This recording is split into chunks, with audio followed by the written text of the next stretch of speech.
Craving a heart-healthy appetizer? Kimchi is your answer. This Korean favorite is not only delicious, but also packed with probiotics. Let's get started.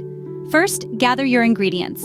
You'll need 1 Napa cabbage, a handful of sea salt, 4 cloves of minced garlic, 1 teaspoon of grated ginger, 1 teaspoon of sugar, and 3 tablespoons of Korean red pepper flakes, known as gochugaru. Start by cutting your cabbage into chunks, then sprinkle it with sea salt.